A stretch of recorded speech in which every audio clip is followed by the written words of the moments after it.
Bom dia a todos. Hoje é o dia de responsabilidade da unidade da tireoide e eu vou chamar a professora Rosalinda para introduzir a nossa palestrante. Muito obrigada pela presença de vocês.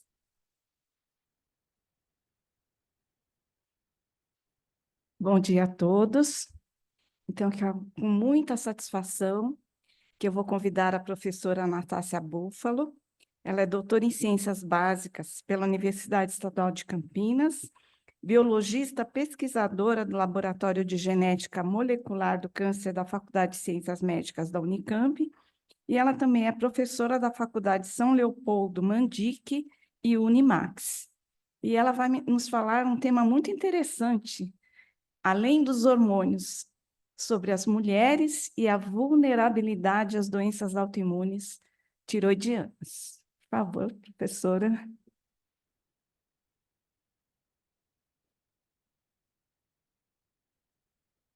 Olá, bom dia a todos. É um prazer imenso estar aqui e apresentar um pouquinho sobre um tema que acabou surgindo numa das conversas, numa das reuniões do laboratório, um questionamento de um aluno, do porquê é que a mulher estava ali na lista de fatores de risco.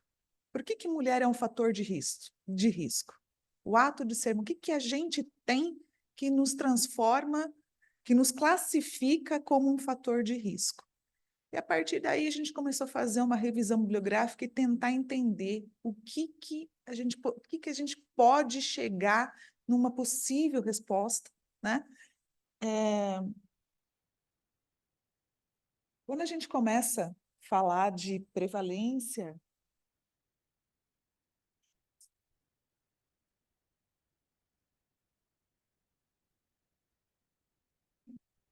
quando a gente fala, então, de prevalência e incidência, a bibliografia ela é um pouco escassa, né? Principalmente quando nós procuramos bibliografias sobre esse tema que separe os sexos, que separe o homem e a mulher, né? Quando a gente olha, então, essa referência de 2018, opa, desculpa, Demônio, de 2018, nós vemos, sim, algumas características, nós vemos algumas informações ao redor do mundo, mas também percebemos a falta de informações na grande maioria dos países, e destaca-se aqui, neste caso, o Brasil como também um dos países mais prevalentes, né? Já em 2022, uma atualização dessa mesma revisão continua mostrando o Brasil como um país que apresenta um alto índice de hipertireoidismo, mas também surgem outros países, outras características, outras informações. Bom, nesta informação, nesses dados, deixa eu só botar aqui para facilitar para mim. Nesta informação, nessa prevalência, né, neste artigo de 2011, a gente consegue ver uma análise bem mais completa, né, de diversas etnias, mostrando, sim, a prevalência entre homens e mulheres. O que chama a atenção é que ele também estratifica em relação à idade, né, indicando que conforme nós observamos esse aumento da idade, observa-se também uma prevalência maior, tá? Tanto em homens quanto em mulheres, e destaca-se, sim, o, a diferença real, né? Essa prevalência muito maior para o sexo feminino quando comparado com o masculino. Já em relação à incidência, nós também temos alguns dados. Notem que falta também grandes informações, né, os artigos que realmente englobam esse tema já não falam tanto de incidência, né, mas nós temos aqui, principalmente esse aqui da Inglaterra, que tem um follow-up de 20 anos, né? mostrando novamente a prevalência muito maior do hipotireoidismo quando comparado nas mulheres, quando comparado com os homens. Dados brasileiros muito importantes, publicados em 2015, também mostra essa diferença entre homens e mulheres. Já, claro, né, são dados nossos, então a gente ainda mostra que o que está acontecendo, todas as informações que se encontram no mundo, né, nos outros países também encontramos aqui.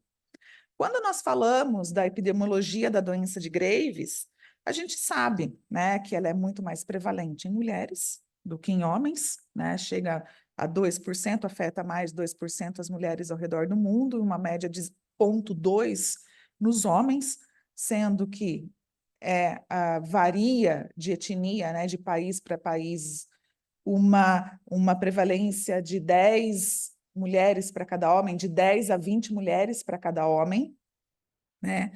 E quando nós vamos olhar os artigos que realmente falam sobre essa diferença, apenas este daqui dos Estados Unidos é que faz uma estratificação em relação ao sexo. Mas essa estratificação, essa análise real, começou apenas em 1989. Simplesmente nós mostrávamos, né, a literatura mostrava a prevalência da doença, não separando ela com homem e com mulher. Hipertireoidite de Hashimoto é a mesma condição, né? Também existem vários dados, essa meta-análise já indica, né, corrobora com tudo aquilo que a gente já sabe, que é uma maior prevalência em mulheres quando comparados com homens, uma média de quase 4 vezes mais frequente em mulher do que em homem. Bom, e aí entra aquela história que eu comentei com vocês sobre fatores de risco, né? A gente sabe que tanto para a doença de Graves quanto para a tireoidite de Hashimoto, nós temos fatores genéticos, nós conhecemos muito alguns genes que realmente estão relacionados, que aumentam a suscetibilidade e até um pouquinho a gravidade, a severidade da doença.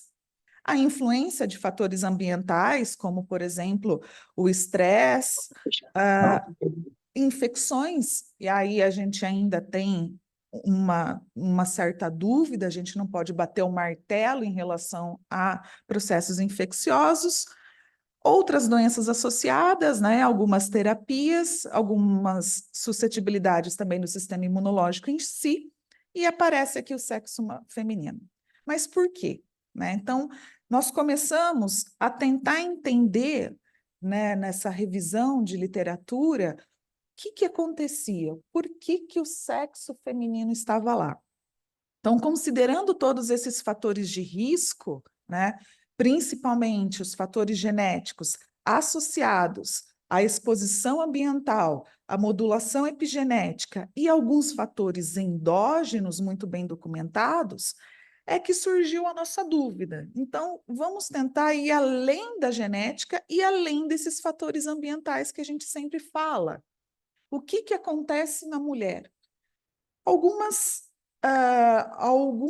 temas acabaram se destacando quando a gente estava fazendo algumas discussões. Por exemplo, né, voltando no ambiente, mas um tema que está muito em moda, né, está na crista da onda, que nós estamos comentando bastante, é a exposição ao bisfenol A. Né?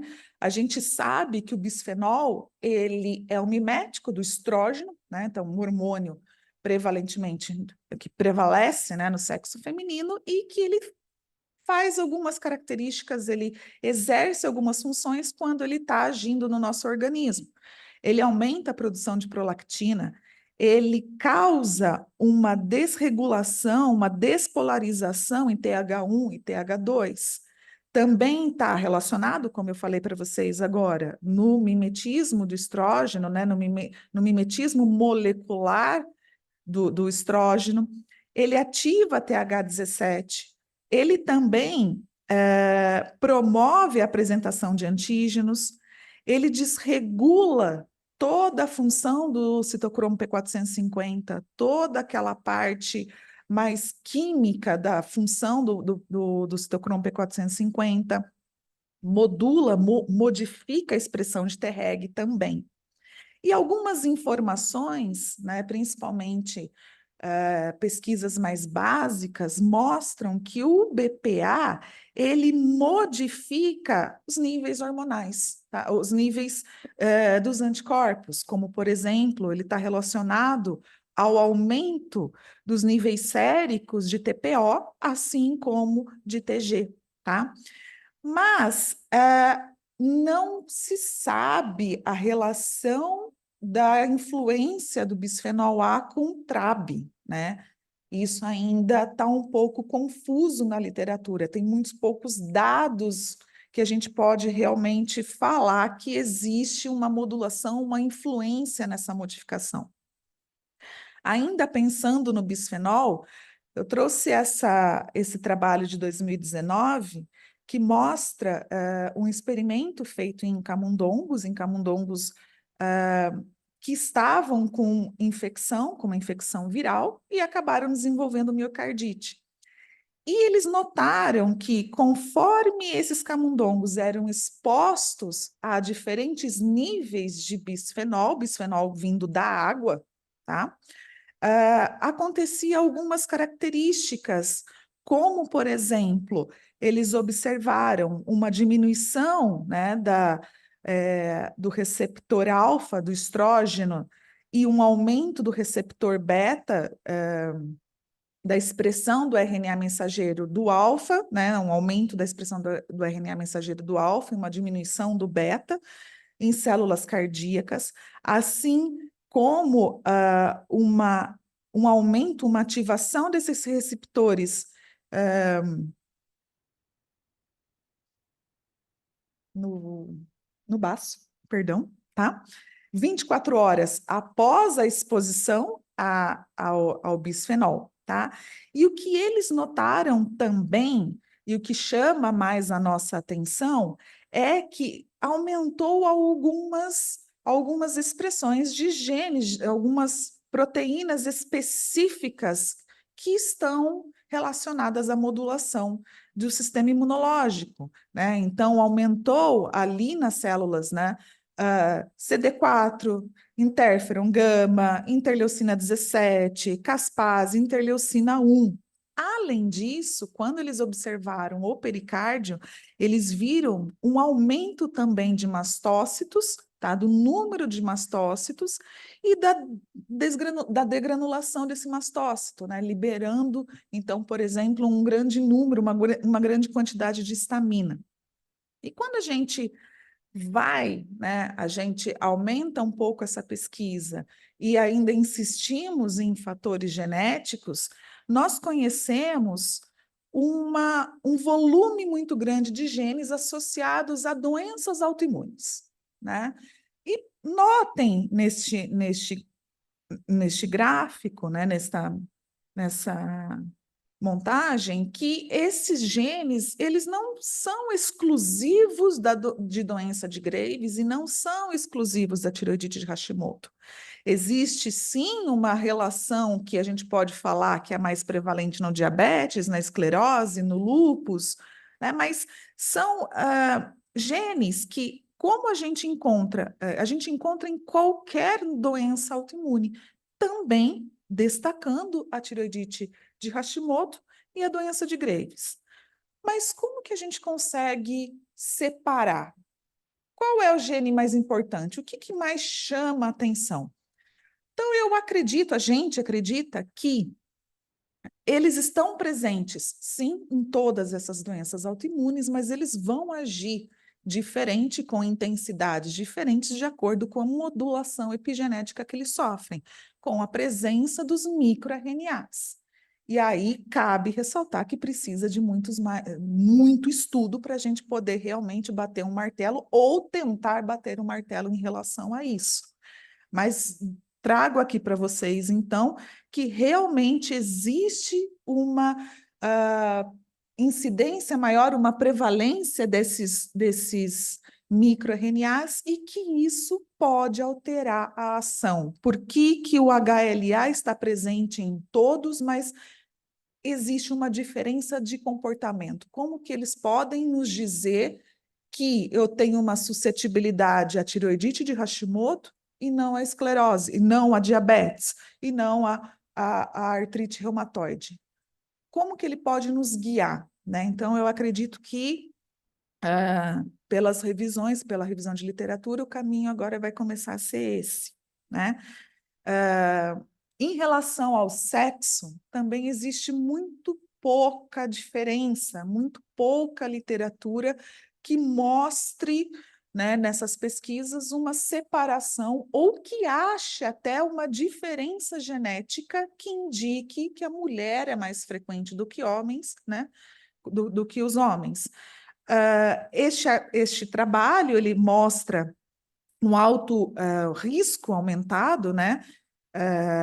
Quando tem alterações no TPO, por exemplo, né?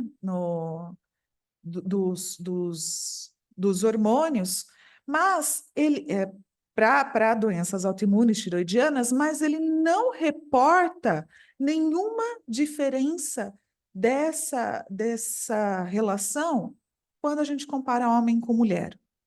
Este outro trabalho, também realizado em mais de 8 milhões de variantes genéticas em mais de 72 mil indivíduos, também não consegue achar uma diferença de genes que aumentem ou diminuem TSH ou que influenciem T4 livre.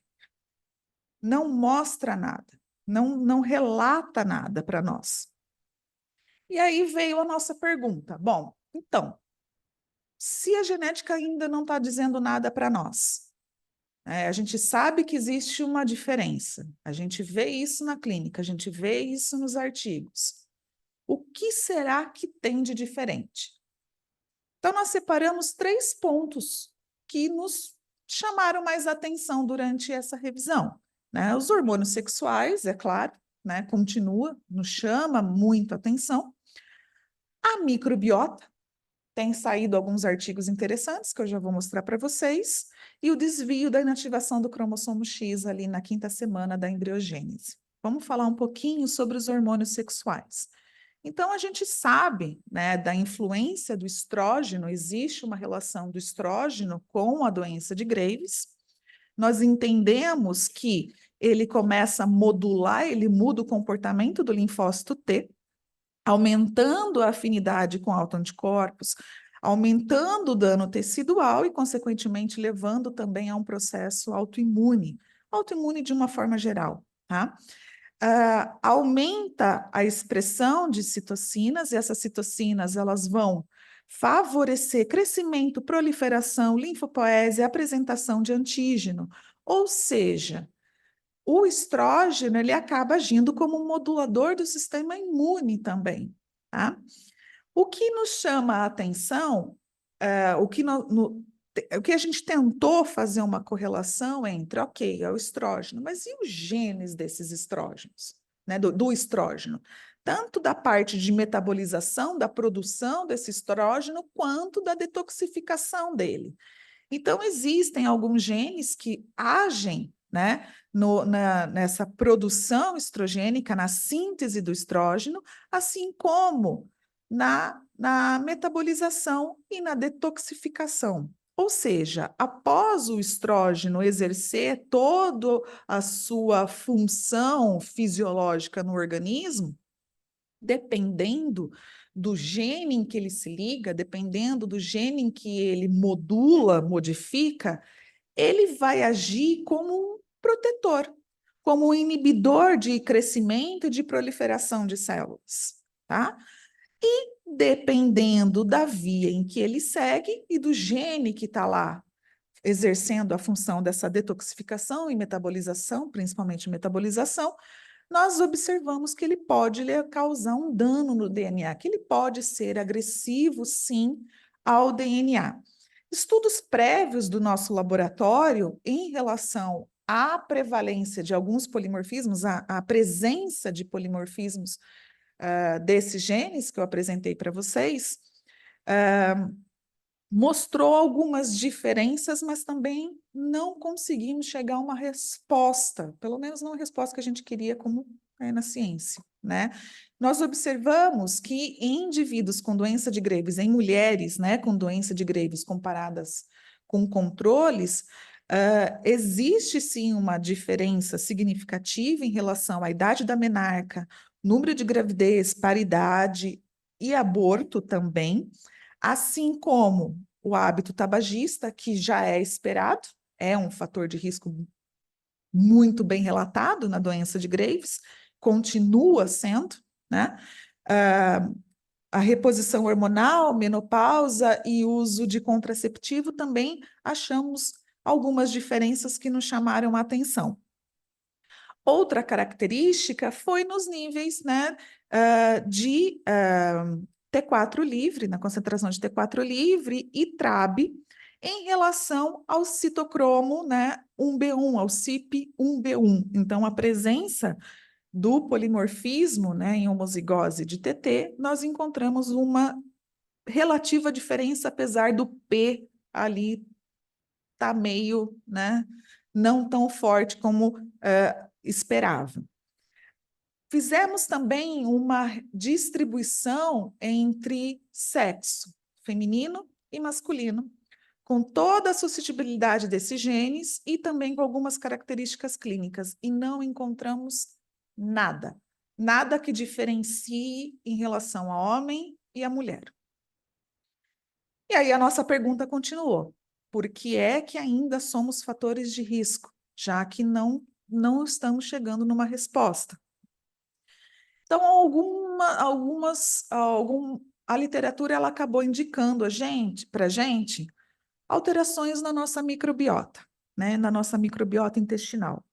Esse artigo, que não fala necessariamente, né, de doença autoimune tiroidiana, mas ainda assim está em doenças autoimunes, mostra uma diferença entre a microbiota de camundongos, de ratinhos, machos e fêmeas, com diabetes tipo 1. Eles fizeram um experimento muito interessante. Eles fizeram um transplante fecal da microbiota dos machos para as fêmeas. E eles observaram uma diminuição das características agressivas, né, da agressividade da diabetes tipo 1 nas fêmeas, logo após essa transferência da microbiota, mostrando que possivelmente existe algum fator, alguma coisa ali na microbiota que age, né, na modulação do sistema imunológico.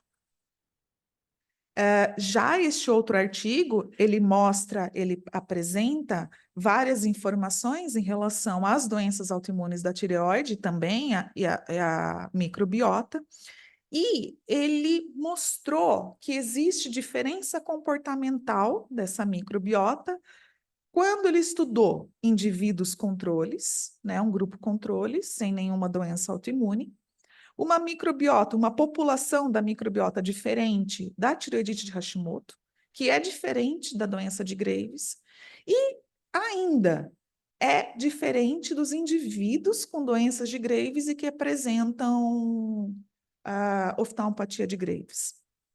Além disso, ele também correlacionou com o estágio da doença, né, com a agressividade da doença, conseguiu correlacionar com níveis de autoanticorpos e até disse que a população, essa microbiota, vai influenciar e influencia na resposta ao tratamento. Ou seja, indivíduos que fizeram uso de uma suplementação, né? No caso aqui foi esse probiótico LAB4, eles responderam melhor ao tratamento após essa suplementação.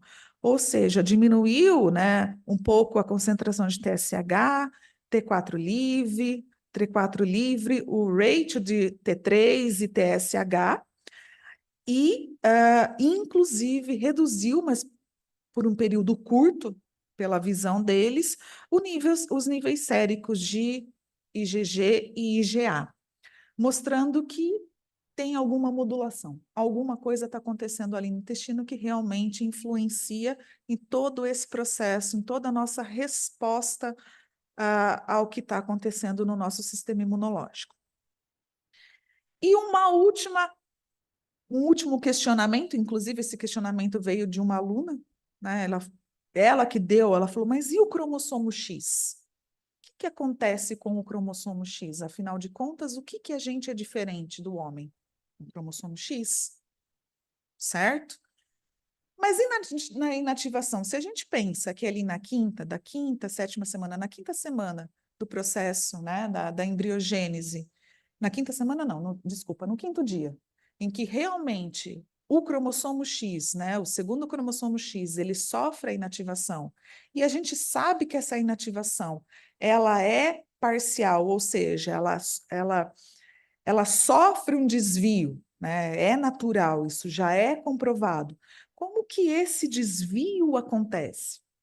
Então, alguns artigos mostram essa correlação, né, do desvio da inativação do cromossomo X, ou seja, ele não é inativado 100%, existe uma porcentagem de não inativação, né? E aí a gente pensaria que nós teríamos muito mais produtos desses genes do que comparado com os homens, né? E algumas mulheres que não apresentam doenças autoimunes, e aí talvez estaria a diferença, né?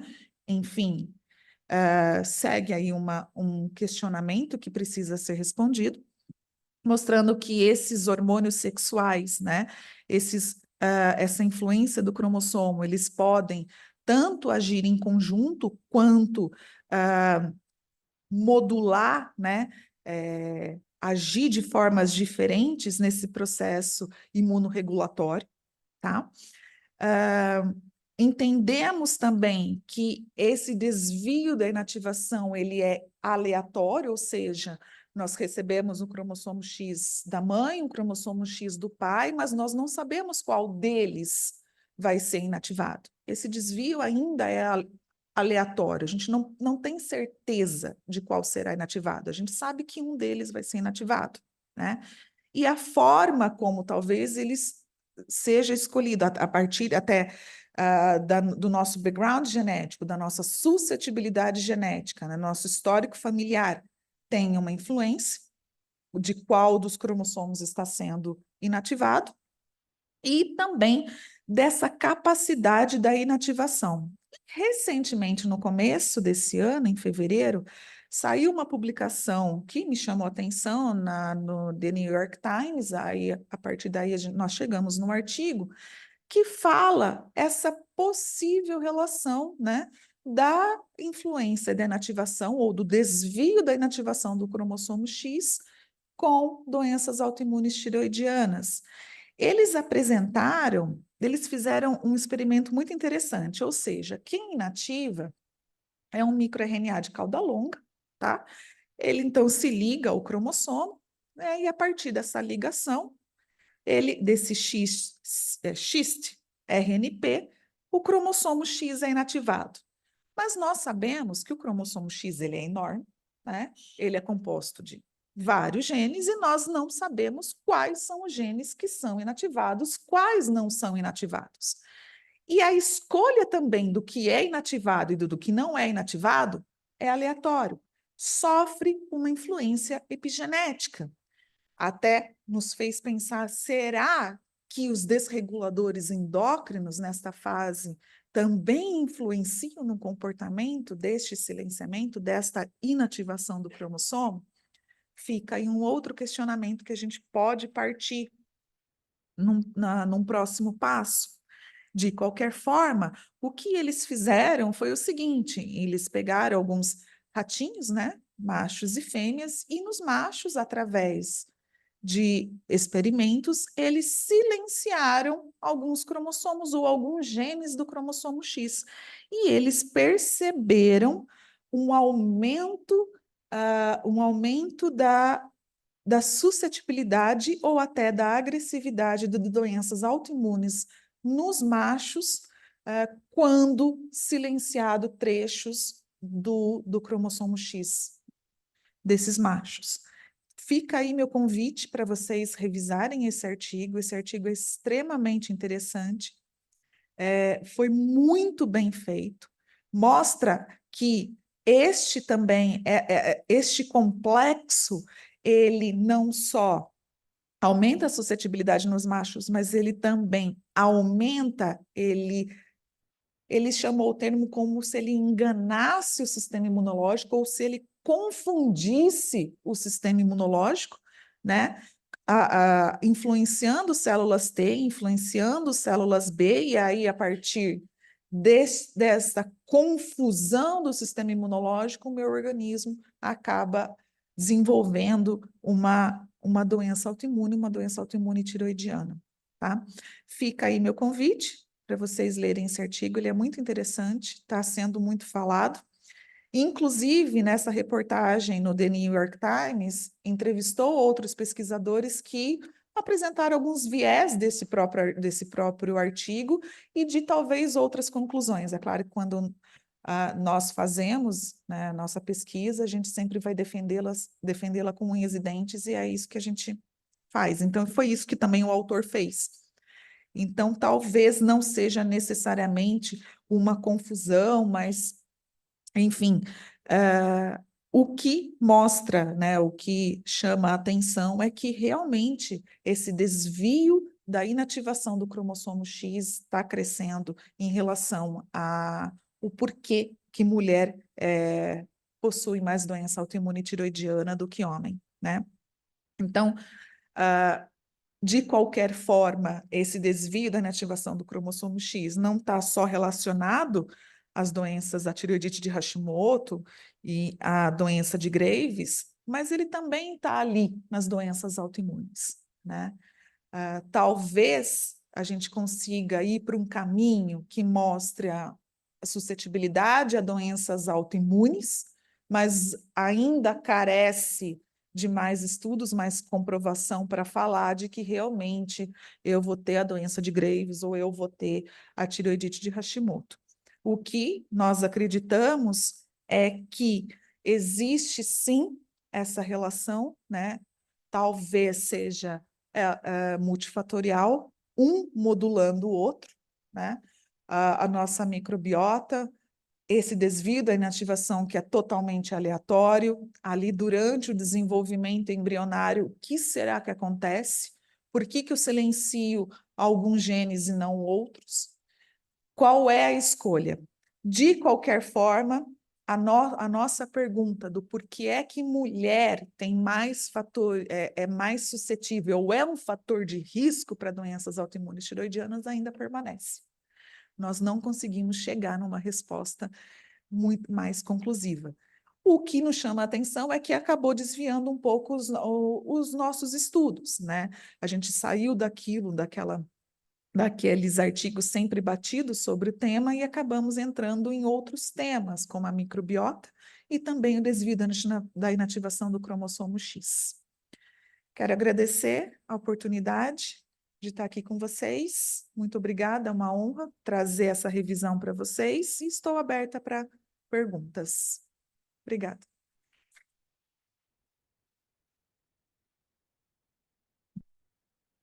Eric, por favor, interrompa a gravação.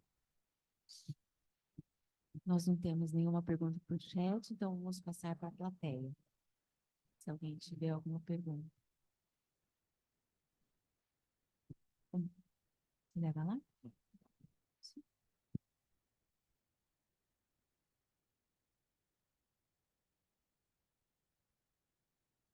Obrigado, parabéns pela revisão.